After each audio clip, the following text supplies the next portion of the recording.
This is the Whole Care Network.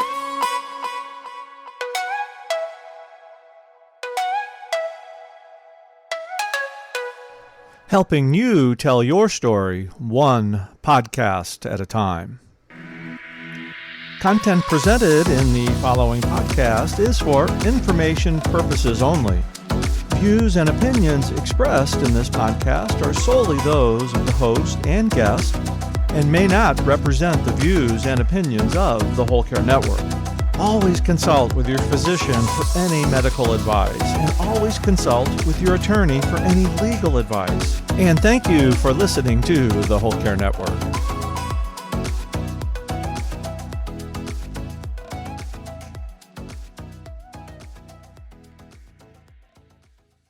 The Conversation Project is exactly what we're called, and we provide resources to help people talk about and share their wishes for care now and through the end of life. All of the resources we have are free, and we encourage people to talk early and often.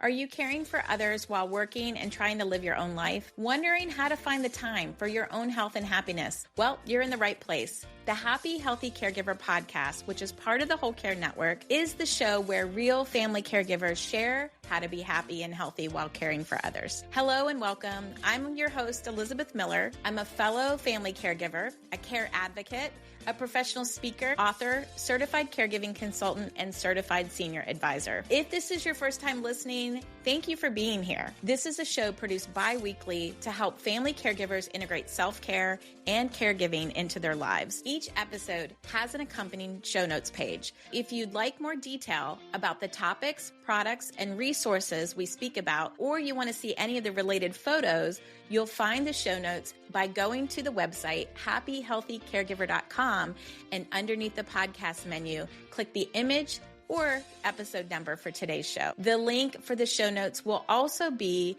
in your podcast platform's episode description. Now let's get to it. Let's jump into this episode. Before we get into this conversation with Patty Webster, I have a couple things that I want to share on my own. First of all, I want to remind you that you can find Happy Healthy Caregiver on pretty much all of the social media outlets out there, but I will tell you that I have a personal favorite. And my favorite platform is Instagram. So I invite you to follow Happy Healthy Caregiver on Instagram if you're not already doing so. I would also like to thank our episode sponsor, Rare Patient Voice. Did you know that you can earn cash in exchange for sharing your opinion? Well, Rare Patient Voice, or RPV, helps connect researchers with patients and family caregivers for over 700 diseases and conditions. RPV provides the opportunity for you to voice your opinions to improve medical products and services. If you're interested in earning some cash by sharing your opinion, you can join the RPV panel by going to rarepatientvoice.com/Happy Healthy Caregiver. I read a book recently called The Blue Sisters by Coco Malors. I read this for a book club book, and I wanted to love it because you all know that I love things that are about sisters. I love my sisters, but I really felt like this book did not live up to the hype, and it was even a Today's Show read with Jenna pick. Blue Sisters is a novel that follows three very different estranged sisters navigating the grief of losing their fourth sister. And as they reunite in the wake of their sister's death, long buried secrets, unresolved tensions, and complex family dynamics rise to the surface. The story explores sisterhood, identity, addiction, and healing in the face of profound loss. I gave it 3 out of 5 stars for me. I particularly was not crazy about the audio narration for this particular book. And I typically, again, adore books about sisters, but honestly, I think this was more a book about the various ways family members cope with trauma and addiction and grief. And I've realized also that long chapters are not my favorite reads. But I'm going to link to this book because many people have liked this book. So I will link to it and you can check it out and see if it's a fit for you. I'm going to bring in my favorite thing for this week, fresh flowers. Look. If you're on YouTube, you can see how lovely this bouquet is.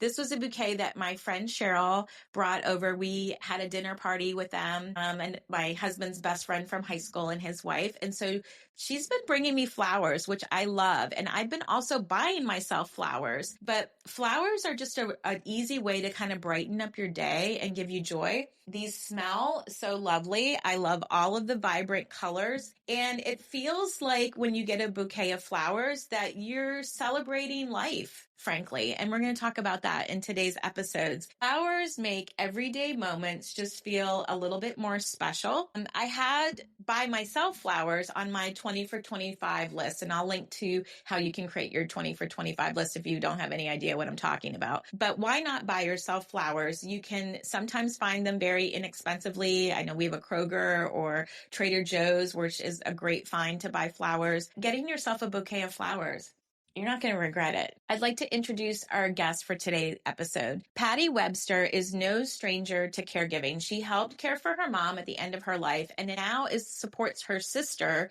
who's the primary caregiver for their dad, who's living with dementia. In this episode, Patty shares how her personal experience fuels her passion for the Conversation Project, a movement helping families talk openly about end-of-life wishes. And she gets very personal about it, talking about how they have put this into place in their family. We chat about why these conversations matter, how to start them, and how they can bring families closer and offer peace of mind. It's real, it's relatable, and something every caregiver should hear, frankly. I hope that you enjoy this episode. Welcome, Patty, to the Happy Healthy Caregiver podcast. I think you are my first guest that I've had that's living in Egypt. Well, thank you, Elizabeth, for having me. I'm glad that I can kind of represent over here. I just want to tell you, I'm just so honored to be part of this wonderful community that you've curated through all of your podcasts. So thank you so much for having me. Thank you. I know it's been like a labor of love for 10 years. Who knew? Yeah.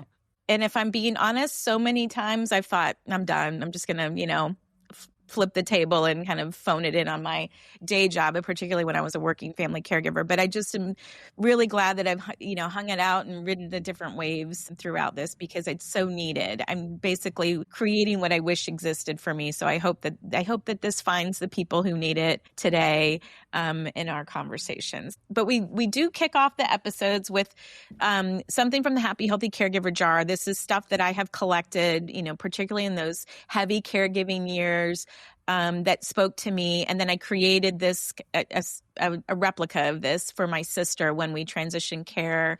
And I know you're a sister. So it's such a horrible feeling, Patty, when you're like, hey, here's mom, and we're in this interesting space now too, where she's basically transitioning care of my brother back. He's been kind of split between Michigan and Georgia. And so now it's coming back my way. So, but that's what we do. That's what we do as families. So anyway, let's see, that one was all crinkled. Let's get you a nice one here. Let's see. It says, grace comes to those who have the grit to ask for help and a heart grateful enough to receive it. Grace comes to those who have the grit to ask for help and a heart grateful enough to receive it. 3 G's there: grace, grit, and great gratitude or gratefulness. Yeah. Any thoughts on the asking for help? I don't know if you can see this, but that actually brought tears to my eyes. And I'm going to try not to cry. I love that. And my sisters and I talk to each other about giving each other grace, because caregiving is tough. And we are doing it because we love the person that we are caring for, or there's something special about them. So I think it is really important that we give each other grace while we're going through caregiving, but it does take grit. And so it doesn't mean that it's something we don't want to do. We want to do it, but it's hard. My sister, often says, this is something I choose to do, but that doesn't mean that it's easy. And learning how to really talk and communicate with each other is huge. So I appreciate that quote. Thank you. I'm going to remember that one. Yeah, I have another phrase that I say to myself and share with caregivers about grace is, we also feel guilty, right? We feel guilty for a lot of things. And I know we're going to talk about your situation and how you're a support caregiver from afar.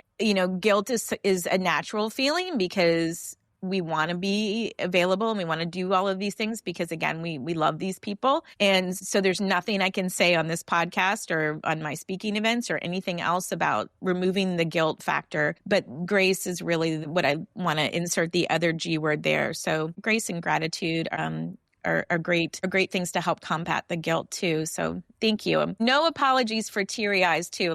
Listen, I probably leak Patty in every single episode. If people are watching me on YouTube, they're like, man, she's a softie. But I think to be an empathetic. I can never say that person. Like it's just part of who we are.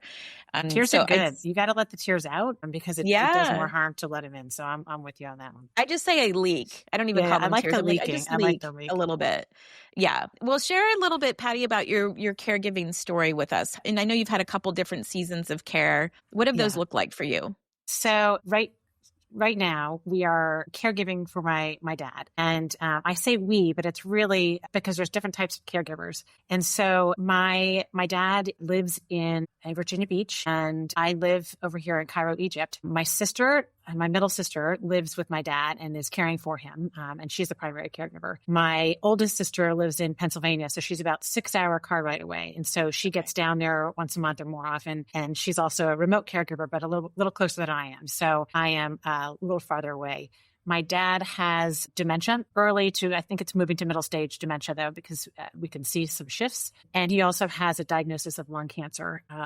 So my sister chose to be at home with him and is helping him out.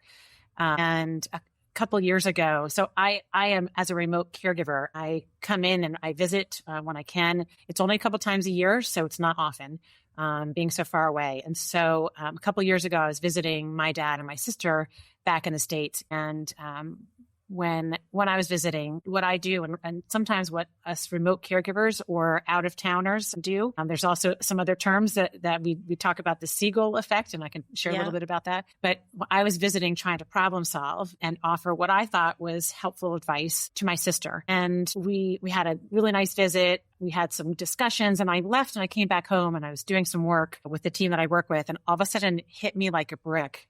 Oh my gosh, I'm actually being a seagull. And a seagull scenario is something we talk a lot about in the work that I do. And I can explain that a little bit more if that's helpful. Yeah, you go ahead and explain it in case somebody hasn't. I definitely have experienced that in corporate world where, go you in your words, you explain. Okay. So a common scenario that we hear in the caregiving world and the organization I work with is the Conversation Project. We hear this a lot is what is termed the seagull effect. Talking with hospice and palliative care folks, they use this term a lot, the seagull effect. And it's basically when an out-of-town person, it could be a sibling, it could be any type of relative, but an out-of-towner swoops in for a visit and thinking that they know what's best in the situation, upends plans for the person that is being cared for. They often create very messy situations. And so as I was mentioning, if I'm coming in and saying, here's what you should do, you're basically pooping all over things like a seagull does. So they create a mess. And so we call that the seagull effect when someone swoops in and then they leave and they go. And we teach about this. We've created short video about this scenario. And all of a sudden I realize I'm like, oh my gosh, I'm the seagull. I have swooped in. I've dumped what I think is good and I left. And it just made me realize that maybe I need to approach my role as that remote caregiver differently in order to better prepare and better listen to my sister, who is the primary caregiver. So did you realize it, or was it one of those sisterly conversations saying like, hey, Patty, I don't know if you realize you're doing this, but it was more me realizing after, but because we had some conversations that I found myself when I was there trying to problem solve for different situations. And my sister was sharing what she had been going through. And I cut her off in the middle of her sharing because I like to cut to the chase. And she was what I felt like was repeating herself. And I'm like, okay, let's cut to the chase. And all of a sudden I realized that she needed to be heard. And she was defensive because she wanted to be heard. So this was in the middle of I think we were at a CVS because we were picking up some medication for my dad. And I realized that she needed to be heard. She needed to be validated. She needed to be respected. And have my understanding that everything that she had been going through, this was her way to share. And I didn't realize that. And so when I came home, all of a sudden I was like, this is what's happening. And so we had conversations afterwards to say, okay, we got to do it better. In the moment, I shifted my approach because I recognized that in the moment. But it wasn't until after, and I called my sister. I can't remember if I called her or we texted often. We have different modes of communication because of the time difference is big. But I shared to her, I'm like, you know what? I'm like, I recognize that I was kind of coming in and trying to problem solve. And I recognize that wasn't helpful for you. And I'm like, I know that this is something that could potentially help others. Could we maybe think and write something together. So we actually, we kind of co-wrote a blog about our experience and tips from my standpoint as a swooper and tips from her standpoint as a primary caregiver, and then tips for both that could be helpful. And I think that was really cathartic for both of us. And when I approached my sister about this, I was extremely careful to say, I know you've got a lot on your plate. Co-authoring a blog, writing something with me may not be on your plate. So I drafted something and said, would you, when you have time, if this is of interest, take a look. And she was really, really keen to do something because it was helpful for her as well. I mean, I love that you call you nicknamed it a swooper as well. And I relate to a lot of what you shared, Patty, because I'm like you, I'm a kind of a direct to the point type of person, cut to the chase. And what I learned as a certified caregiving consultant is another fancy way of saying like a coach for caregivers. That was always my worry when I became a coach, is that I didn't know if I'd have all the answers because caregiving is so broad. And what I quickly learned through this program, and I'll link to it if people want to learn more about it, is that it really is mostly about validating people and listening more than you're speaking and validating their journey. And what a great opportunity too for your sister. What's your sister's name, by the way? Susie. I have a sister, Susie. You do? Who was the primary caregiver for my mom. Your little sister's name, or your other sister's not Annie, is it? Wait, what did you just say? Annie? Did you say Annie? Yeah. Yes. My oldest sister's Annie. That's do you have so a sister, freaky. Annie? My older sister, Susie, younger sister, Annie, me in the middle. I'm Elizabeth. Yep. Okay. It's a little freaky. I have to tell you that when I was younger, I don't have a middle name. And so my sisters both have middle names. So it's Anne Marie. So Marie is actually her first name, but Susie has a middle name. I didn't have a middle name because my parents had a hard time figuring out what to name me. So I used to make up a middle name when I was younger, and I told everyone my middle name was Elizabeth. Nice. And so I actually got a gift from somebody, monogrammed pillowcases that said PED, because my maiden name is Divine. So it's Patricia Elizabeth Divine. And so we've got a lot of connections. That was going off on a tangent. Yeah, your chosen middle name. I love it. Yes, I love it. But it's so interesting. But what a great way to give Susie this opportunity too, because I had no business starting a business while caregiving and working full time. But I really felt like it was helping to process it and kind of taking this yucky situation sometimes and paying it forward or making something that other people can use out of it. Yeah. I think I love that. And I did find the blog post, and so I will link to that and share that. What were some of the things that stuck out to you? I know we talked about the validation and the listening, and those are things that you can still do from a distance, right? 100%. The listening was the biggest piece, and really listen to understand, not to judge. I think for anybody that's also, sometimes it's hard because we want to go in and tell and give ideas. But really it's asking questions to say, what have you been going through? What's happening? How about filling me in? So that listening piece is so critical. I think for us, one of the big things was caregivers are also going through, you know this personally, other things that we don't know about. All of us are going through something we don't know about. So really understanding what Susie was going through as a primary caregiver personally and also as a caregiver. So she had caregiving things on her mind, but she also had a lot of personal things going on her minds. I think understanding what she's going through, and on the flip side, we talk about that as well, because I have things in my own life that I'm going through that I don't want to burden my sister, who's the primary caregiver, with. But recognizing that each of us has something that we may not be sharing that's influencing the way that we communicate with each other. But I also think that one of the biggest things for us is my sister, when we come visit, caregiving's tough. And she didn't want all of our conversations to be focused on the caregiving and the task at hand and all of that. She just wants that break. And so we make a really big point to take time for fun. And for her, just having that mental break and that mind, going out to a meal is joyous. That's like a little mini vacation, she told us. So being able to get out of the house, my dad can be left alone. He doesn't need caregiving 24/7. So there's lots of periods of time where he doesn't. And so we go for walks. We try to engage in activities that are fun for Susie when we're there. And we ask, and we talk about what do you want to do? And some of the deep conversations we have, they're over happy hours. So she'll get her blender out, mix some drinks, make a little cheese plate, and we can get comfortable to have some of the important conversations. Nice. When those are needed. I don't remember, it might have been my first caregiver support meeting that influenced that discussion about, even with my mom, like the relationship with my mom, that to not be all about caregiving, but to infuse some of these things in those relationships too. But I definitely see where you're coming from with the sisters relationships and my sibling relationships now as we share the care for my brother. That, I talked to my sister Susie this morning and I could have easily gone into, I didn't go to the workday program today, he got sick yesterday, blah, blah, blah, like giving her all the caregiving related things. But I intentionally did not, lead with that. And so it's like, well, hey, what are you doing? And we talked about her exercise. We talked about her upcoming trip and things like that. And then it's like, oh, and by the way, like, so that the intention of the call wasn't all about, it's honoring that relationship that we have as sisters, I think is so important. And so to lead with those things does take intention, because honestly, like I had just gotten off the phone with my brother. And so it was top of mind, but to think about it a little differently. And I love that you're focusing on your sister as sister and person first. Yes. And then as necessary, a task is at hand later. And so I think that's kind of a big thing for us too. We found that when we were talking about problem solving, if we come in with an idea, that sometimes adds an extra task to their long list of to-dos. And so it's coming in more of saying, what can I help you with? What's top of mind? What have you thought about? I have an idea if you want it, but we offer something up, but back off if people don't want those ideas. If they want it, maybe they're not ready to hear about it in that moment. Like, it is a little bit of a dance, right? And I do think like the healthcare professionals are learning about the person-centered care. And I think as home caregivers, family caregivers, we also have to think about the person being the caregiver, not just the care recipient, because so much has changed in their everyday life. Like what a sacrifice, the sisters who are showing up are making, for sure. What does your remote support caregiver will look like for you? What brings you to Egypt too, if you don't mind me asking? Oh yeah. Is it your job or?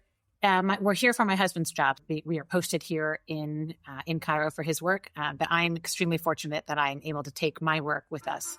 And so I continue to work here, but I work mostly on U.S.-based projects. So it's I gotcha. And now I've lost that. Is a nice flexible gift for sure. Yes. While we're talking about work, you work for, I know it is the Conversation Project is kind of what I've referred caregivers to, but it's part of a bigger umbrella of tools, correct? Yes. So the Conversation Project is a public engagement initiative of an organization called the Institute for Healthcare Improvement. And so we fall under IHI, the acronym, but we are, the Conversation Project is exactly what we're called. And we provide resources, we provide resources to help people talk about and share their wishes for care now and through the end of life. And we provide all of the resources we have are free. We're trying to help people talk about their values. So it's not, we take the medical and clinical out of it. And we really help people focus on what matters to you, not what's the matter with you in terms of that clinical side of things, but what really matters to you, what's important to you in your life and in your health. And we are, the Conversation Project is exactly what we're called. And we provide resources, we provide resources to help people talk about and share their wishes for care now and through the end of life. And we provide all of the resources we have are free. We're trying to help people talk about their values. So it's not, we take the medical and clinical out of it. And we really help people focus on what matters to you, not what's the matter with you in terms of that clinical side of things, but what really matters to you, what's important to you in your life and in your health. And we encourage people to talk early and often. As you age or as your health condition changes or as your family situation changes, you may actually change your wishes, and we encourage people to talk about it often. And we really want people to think about this and talk about it before a health crisis. It's a way to have a say in your healthcare. And be in control of a situation that often is not, it's out of your control. We never know what's going to happen. And so the resources that we have try to make it easy to jumpstart conversations. And so we have icebreakers, we have guides to help people think about what's important to them, help plan and talk about what's important to them. And so we are really all about encouraging conversations to be more of a relationship builder. And we take end of life out of it because it's really about life and living. And it's really really how can you age well? How can you live well? And what's really important to you in life? And that can inform if an accident can happen anytime. We know like during COVID, things happen. Mortality was really smack in front of people's faces. And we know something can happen at any time. So it's not necessarily a conversation for end of life. It could be an emergency situation. If you can't speak for yourself, who's going to be who's your person that's actually going to speak on your behalf? And so we encourage people to pick a healthcare proxy and talk to them about what's important. So that person can understand what your values are. So any clinical or medical decision that has to be made, you pair your person's values with the expertise of the clinical team with the medical decisions. And that can help inform people on what decisions to make. Yeah, it certainly gives peace of mind, and, especially in families where everybody's got opinions on, what needs to happen. Do you do this, Patty, in conjunction with working with an elder law care attorney, like getting the paperwork and the things done? We don't, but many of our community groups do. So the work that we do is we provide the resources, we provide public awareness and get the word out there how important this is and that anyone can do this. We also work with a lot of communities. So groups have said, I really want to take this to my book club. So it could be small. I want to take this to my county, or I want to take this across my state. And so we work with a variety of community organizations that are using our resources and adapting our resources to their community, because you all know your communities best. And some of those groups are pairing our resources and pulling in estate planners or pulling in legal folks. And so it goes very nicely with the legal side of things. It also goes really great with all the healthcare side of things. We also have professional groups that we work with, not just estate planners, but other groups that are legal firms or other professional organizations that see that how important this is for their employee. And so bringing this to most employers are recognizing that our employees actually are caregivers. And so employee assistance programs are saying, let's bring this in and bring some of these resources in. So we don't necessarily work with all these groups, but we support, we provide resources, and we learn a whole lot from groups that are doing this across the country. It's such a great resource. I mean, we're not good at this, right? Yeah. We're not good at talking about, I know it's, about how we want to live out live well and age well. And these are great tools that you provide. If someone's listening that's like a family caregiver and they're like, I've tried to have these conversations, I've tried to bring up these things with my person, or what are some tips that you all have, or like, what could that look like, these little mini conversations, so that it's not this like overwhelming thing that people need to do? Yeah. So first and foremost, I would first encourage you for folks to actually take a look at our resources, because we have some stories that people have written over time, and every person's going to be a little bit different on what's going to work. But the first thing is we encourage people to actually, we talk about walking the talk or walking the walk. And so think about what you would want and think about what's important to you. And so we have a conversation starter guide that you can walk through. Sometimes it's easier to actually say, hey, I've been thinking about what's important to me. I'd like to share a little bit about with you.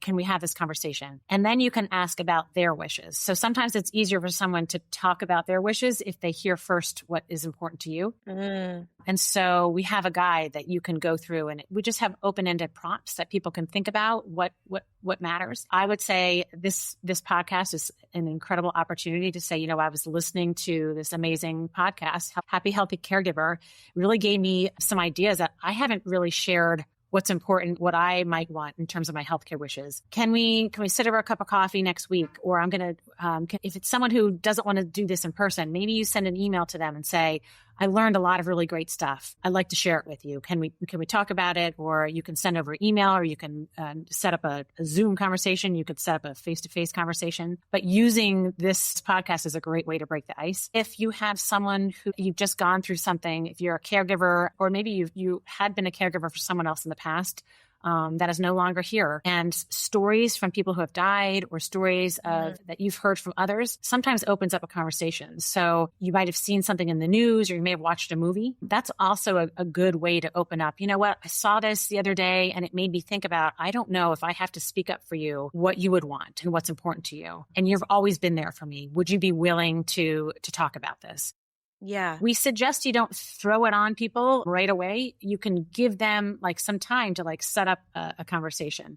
Depends on that person. Sometimes people are like, yeah, give it to me. I'm right at the moment. But there's lots of different ways. And we have lots of themes, and we have a new blog that we just put together of different themes. So if you're a caregiver of someone with dementia, we've got some stories that might resonate with you. If you're a caregiver of a child that has serious illness, we have a guide and we've got stories for that. And so there's a lot on our website, and I've got a ton more stories, but I don't want to tell you too many. Well, we're gonna certainly link to that. And you're right, every situation has a little bit of a different nuance for, someone that's living with dementia or like you said, a child with a serious illness. Was there something, I'm assuming you've gone through the process? Yes. Yeah. So, okay. Was there anything that surprised you about what it revealed, your values, or? I don't know if anything surprised me, but it was actually really important. And I was so glad to be doing it. So, our team at the Conversation Project, we have to walk the walk as well. And so, I have the Conversation Starter Guide. I got one for my husband. You can print it off your printer at home. And I said to him, I'm like, let's go through this together. We took our own self-time to walk through the guide, answer the questions, sat on the couch and over a glass of wine, and we started sharing some of our answers. The guide is a prompt, so not everything's in the guide, but it helps kind of spark some conversation. And then we had a free-flowing conversation. And nothing that I chose surprised me because I've kind of grown up hearing about this. My mom, we kind of dubbed her the conversation queen because she was very open over the years talking about her values and what was important to her. In fact, like anytime my sisters and we got together with her, she would bring it up and we're like, Mom, at first she would bring up kind of what she wanted at the end of life. And we're like, you're not going to die. Oh, any kid, no one wants to hear about their parents' mortality. No one wants to hear about mortality, as you mentioned before. But my mom shifted her approach and the way she talked about it. She actually started talking about what was really important, what really made life worth living for her. What was her worst nightmare if she got into some scenario? We knew how important it was for her to have her mental capacity to be able to parent in a certain way and be really engaging in conversations. And so she started sprinkling these conversations in, and we didn't realize how important it was until she suffered a stroke at age 73, which for us was really young. My Grammy, her mom lived until she was 106. Wow. My grandfather was 94. We have a lot of longevity on that side of the family. And when my mom had a stroke, she literally lost her voice. So she suffered from aphasia, which is a condition that you can't speak. And so the first stroke she had was, we were moving towards recovery because it was what we were told, a good stroke, and she could have a full recovery. It was just going to take a lot of time, but we needed to enact her healthcare proxy. And so my sister was her proxy. I was the backup proxy. And so we were making health decisions on behalf of her. 3 weeks later, she suffered another stroke, and it was bigger, more devastating, and on the other side of her brain. And so the conversation shifted about about quality of life. And it was no longer necessarily a recovery conversation. And I remember the neurologist saying to us, we need to talk a little bit about your mom's wishes. And I was like, my mom was very good. She had an advance directive. She was very good with the documentation. And he said, he's like, I actually don't like those documents. And I was shocked because I'm like, you don't like an advance directive? Like, this is planning documents.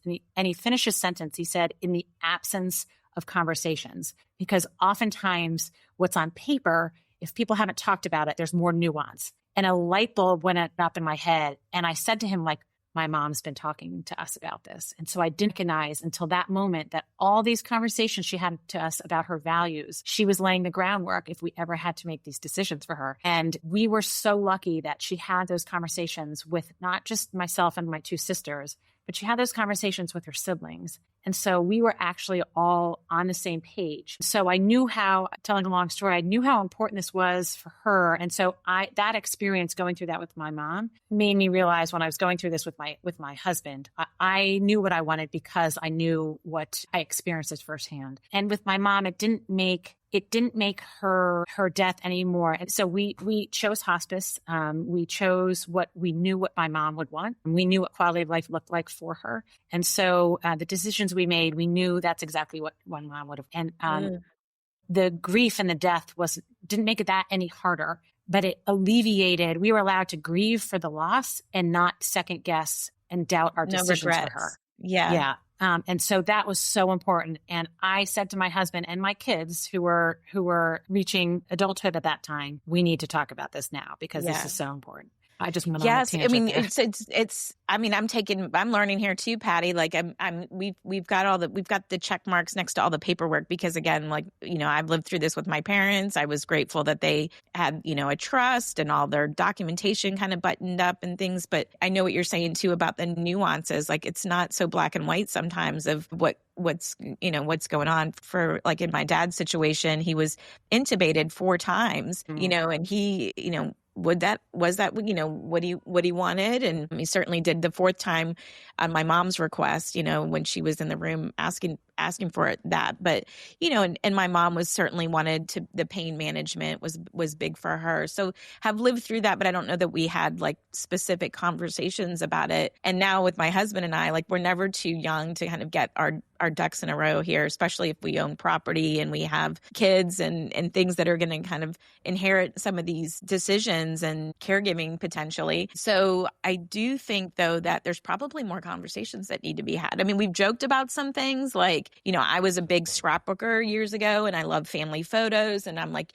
something happens to me, you've got to bring all my photos to my memorial service. And I want people looking through them and laughing and sharing stories. And he's like, Yeah. I'm not bringing all these albums. And I'm like, oh no, you are, because I've told all of these people that this is happening. But I think those kinds of things are important. But yeah, great idea to kind of print out the conversations. And, I'm thinking like I have a sister's weekend. Like I would love to know kind of some of their thoughts, or, not to be morbid about it, like you said, but yeah, can we just pick a couple of these prompts over cocktails? Well, and that's the thing, like, and I love it over cocktails. There's a group that we work with that does, death over dinner. They have resources to have that conversation. There's another group that did a spinoff on that, death over drafts. So conversation over, at the beer, having a draft beer. And so you have to figure out what's going to work for your people. We had a group, a woman once who thought Thanksgiving would be a great time because her whole family was going to be gathered around. And so she actually said to her family, dessert time, which is, dessert at Thanksgiving is pretty special. I mean, I know for our family, that's what we're waiting for the dessert. She said, no pumpkin pie until you tell me how you want to live and how you want to die. And she had conversation starter guides. And so that worked for her family. That would not fly for a lot of people. No. And so you have to think about what actually is going to work. And we suggesting it isn't about death. It really is about living. And so what makes living and life special? And when you start with conversations like that, that's a little bit more accessible, and starting with some of the positive emotions that can bring. And it also does help bring folks together and bring people closer. Yeah. How have this, with your dad's having dementia, like, is this something that you all have had with him, or is it still happening with him? Yeah. So my dad is the opposite of my mom, and he hates having these conversations, like absolutely hates. And the reason is case study for you. Yeah. Like 100% different. Yeah. And he's the reason for him is I think is that he's had a lot of loss in his life. He lost his parents at a young age, his mother first, then he had a stepmother and a father. He lost both of them as well. He lost his brother at a young age. And so he's been through a lot. He's had a lot of loss in his life. And so he just doesn't want to talk about this. So we had to approach it differently. And we approached it before he actually had the diagnosis of dementia because of what we went through with my mom. My parents were divorced. They still have a good relationship, but they were divorced at that time. But when a daughter comes to him and says, "Dad, can you help me with something?" he will drop everything and say, absolutely, because he would do anything for his 3 daughters. And so that's the way that we approach it. Like, Dad, it's really important. Can you help me with something? So he said, okay. And so what we did with him is, because this is my job and my role in the Conversation Project is around this. For my sisters and I, that's kind of my role in the caregiving is that, hey, I don't mind bringing this up. I don't mind starting these conversations. And so that's kind of my role. Each of us has our own strengths and our own roles. And so that was mine. Mm-hmm. And so I approached it with him, and we approached it together as sisters multiple times. And so I said, I've got a guide. Can you help me think about and kind of get this down? So we approach it in stages. So I offered the guide to him and said, fill this out, and next time I come visit, let's talk about it. And so we did it in stages. And so He filled out the guide. We sat together and he pitched it over to me. He's like, okay, I'm done. And I'm like, can I ask you a couple of questions? He's like, 2 questions. And so I had to pick my questions carefully. So I read through what he put and I asked my clarifying questions. And then he started talking about kind of what he went through with his brother, Jimmy. And so his brother died in his 20s. He had juvenile diabetes and had insulin shock. And he shared some stories that I had no idea that what he and his sister and his older brother went through. And they had to make decisions for his brother, end of life decisions for him. And I had no idea. So as my dad started sharing that story, he then moved and started sharing stories about my cousin who had a serious health condition. And so those stories from my dad was the way for him to say, you know what, because what we went through, here's what I want. And so he shared with us based on the people in his life. And so that was really important. When he got his diagnosis of dementia, we sat down again to actually talk. And you can still have conversations at different stages. The conversation's different. And we have a guide for that. And it talks about what you can't do at different stages. But we sat down again because,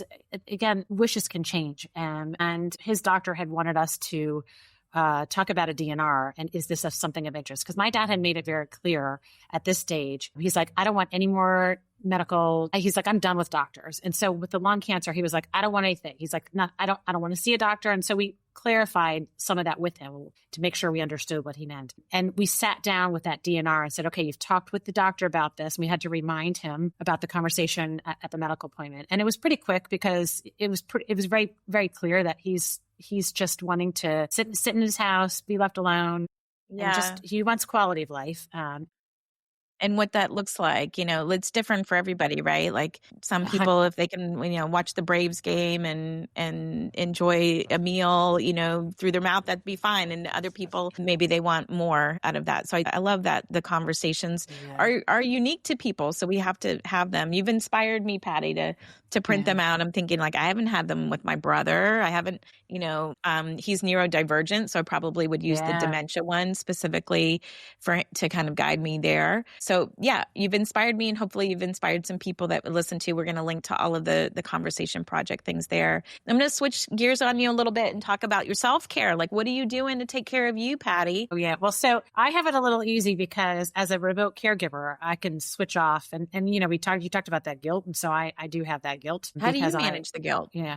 It's a good question. Well, I keep connected to my sister and make sure that she knows that for whatever she needs, that we're here for her. Mm-hmm. And that communication piece for us is really important. It's hard because my sister's really busy with her own self-care and my dad's care. And so sometimes communicating is not something that's on the top of her plate. And so we've devised different methods to communicate versus text versus audio message, FaceTime if we can. I think those trying to actually talk with primary caregivers on what's helpful for you and then create that. But self-care for me, I'm a big keep moving. I listened to one of your podcasts. You mentioned pickleball. I'm a pickleball player. Nice. That's a big thing for me. And it's really like surrounding yourself with people and activities that bring you joy. I think the laughter is one of the most important things. And in the work that we do, we actually have videos that are humorous and light. And we're not making light of end of life or light of death, but we're making it accessible and we're making it easier for people to have these conversations. And so laughter in the caregiving, I think, is so important, and really making sure that you're sending a joke, finding something. Don't take yourselves too seriously. My sisters and I send, crazy text messages to each other to just keep it light. And I think that's so important. Yeah. We have a good thread on my Instagram with they're my sisters, but they're also like first cousins. And when you're a daughter that's over 21, you're also in the sisters group. But yeah, we share some funny videos through Instagram and stuff. So you need those people who are kind of curating the content and putting it out there for you so that you can have the quick laugh. And then of course, absolutely, my book club ladies, they've always got some good ones. So yeah, grateful for those people who are kind of surfacing the memes and the funny stuff to kind of bring a smile to our face and remind us that it's not every day needs to be so weighed down and heavy. Yeah. And, so important. What it comes down to is we just want the best for my dad. We all want the best for our person. And when we know that we're together with him and we cherish the time that we have with them, going back to your quote, like we give each other grace. Like that's the one thing that is caregiving. You have to give each other grace because it's hard. It can be hard, but that doesn't mean that it can't be rewarding. And so we're just so grateful that we are able to do this together. We're grateful. I'm really grateful for my two sisters because they're really, really doing the caregiving. And my sister who's with my dad, obviously the primary. My other sister, she travels 6 hours back and forth. She's a teacher, which is 24/7. So I'm just so grateful that they're there for my dad and with my dad and that we all get along. And so Yeah. I think You mentioned earlier, like really everybody lucky. has their different strengths and weaknesses. So focusing on the strength part of it, I think it's important to kind of capitalize on those. And then we all have kind of different energy at different times too. So I too echo what you're saying. I did a podcast recently with my sisters, Susie and Annie, Patty. So you'll have to check out the Sister Power episode. And you I might saw like that. I one. haven't listened to that one, but I was like, this is great that you're bringing your sisters on. So I will listen to that next. And Elizabeth, I just got to tell you as well, like give yourself grace. If you haven't had these conversations, that's okay. And there's plenty of opportunity. And sometimes it's not the time. We never want to force these conversations. So don't feel bad for anybody who hasn't had these conversations. There's always time to do it. We do say it's always too soon until it's too late. So you don't want to delay the conversations, but you also want to make sure that you're set up for Yeah. Sprinkle them in here and there. Nothing too overwhelming for sure. I want to ask you a couple questions from my book is the Just For You, a daily self-care journal. So I bookmarked a couple pages here today. What's your favorite time of day and why, Patty? Favorite time of day, sunset, dusk. When kind of the day's kind of winding down and I can sit and watch the sun, just kind of take a big sigh of relief and breathe. I think sunset to me just brings so much joy. Maybe sunrise would, but I'm not a morning person. So but it's not quite the same, but it's basically a time for reflection for me. I could just stare at a sunset forever. I said to my husband, whenever we figure out where we're going to go next and retire at some point, I need to be able to access and see the sunset all the time. That's a value of yours for Absolutely. sure. That's good that you had the conversation. Okay. What are two of your go-to healthy snacks? Two of my go-to healthy snacks. Okay. I'm trying to think what I have in my kitchen right now. So I have roasted walnuts. Like I just put a little olive oil and roast them a little bit and put a little pepper. Oh, you roast them yourself? Yeah, I take the raw walnuts. Yeah. For some reason, I mean, you can get them like that, but I just like doing it. I think it's the act of like. Well, it's probably what the ingredients are in it. Then then you can kind of control. That sounds yummy. And I just picked up some yummy olive oils from this place nearby that does the infused ones. So olive oil is critical. Like the real good olive oil, that makes such a difference. So yeah, I totally am. I'm all into the olive oil. That's one. What's my other healthy snack? What did I have today? I do smoothies a lot because I can throw a lot in a blender. So you can throw the vegetables in, peanut butter. I've made some really bad concoctions because I often like, what can I throw in there? But there's a fine line between easy. A smoothie and a milkshake. Yeah. But that's okay. It depends on my Everything mood. in moderation. Exactly. Yeah. I love, smoothies are definitely a go-to for me. And we think about them as a breakfast thing, but why not have a smoothie at whatever time of day? Well, and there's some good, like putting in rocket or arugula and avocado and kind of making that green veggie smoothie. I'm all about that. Coconut milk is always good. I think you could do a smoothie any time of day. I don't know how healthy it is, honestly, but I think like with adding that ingredients, I feel like it's healthy. Nice. Okay. One more question for you. What's a life lesson that you believe needs to be taught in school? A life lesson. Well, I'm going to, I'm going to say this because this is the work that I do, but a life lesson is that it's so important to actually talk about life as a full circle. So death is part of life. And I think the more that we can normalize those conversations, really starting early, and a lot of people are so good at this, and talking with their kids and having kids participate in death rituals. I think that's really important.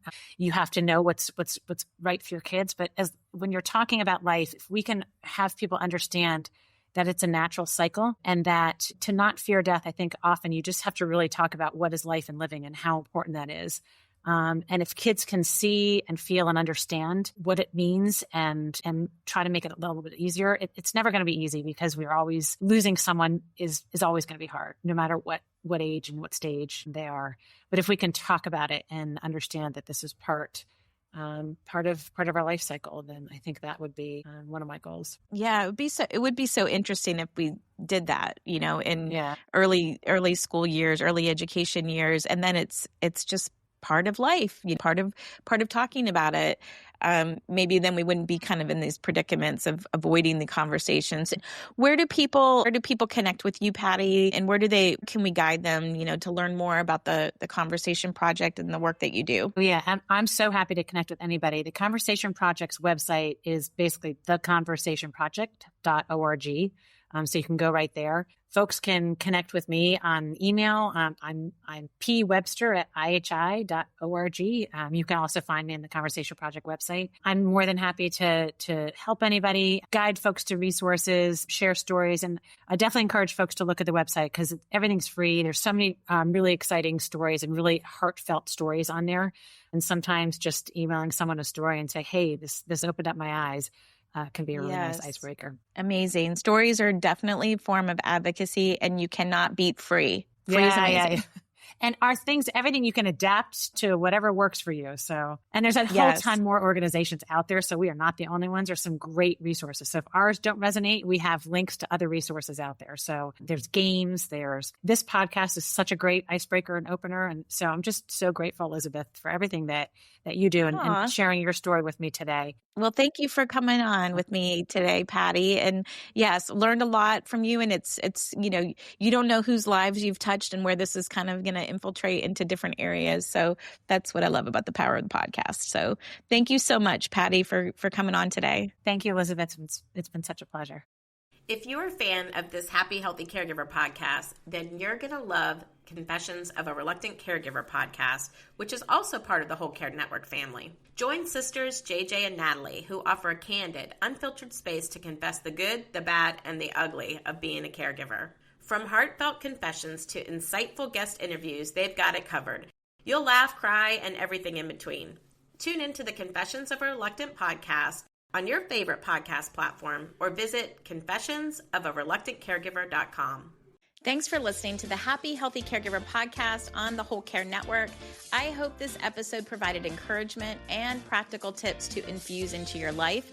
You'll find the show notes and all the resources mentioned at happyhealthycaregiver.com. I also invite you to check out previous episodes of the podcast that you may have missed. If you enjoy the show, be sure to subscribe so you never miss an episode. Ratings and reviews also help others discover the podcast, and sharing with a fellow caregiver is a great way to spread support. Stay connected with me between the episodes by following Happy Healthy Caregiver on your favorite social media platforms, and subscribe to the weekly newsletter where every week I share something happy, healthy, and care related. Just visit happyhealthycaregiver.com to join. Until our next episode, I'm Elizabeth Miller with a reminder to take care of you. Are you still here? Well, it's time for the disclaimer. I am not a medical, legal, or financial professional, and I am not providing medical, financial, or legal advice. If you have questions related to these topics, please seek a qualified professional. I have taken care to spotlight family caregivers and experts, but their opinions are theirs alone. This podcast is copyrighted, and no part can be reproduced without the written permission of Happy Healthy Caregiver, LLC. Thanks again for listening to the Happy Healthy Caregiver podcast on the Whole Care Network. This is the Whole Care Network.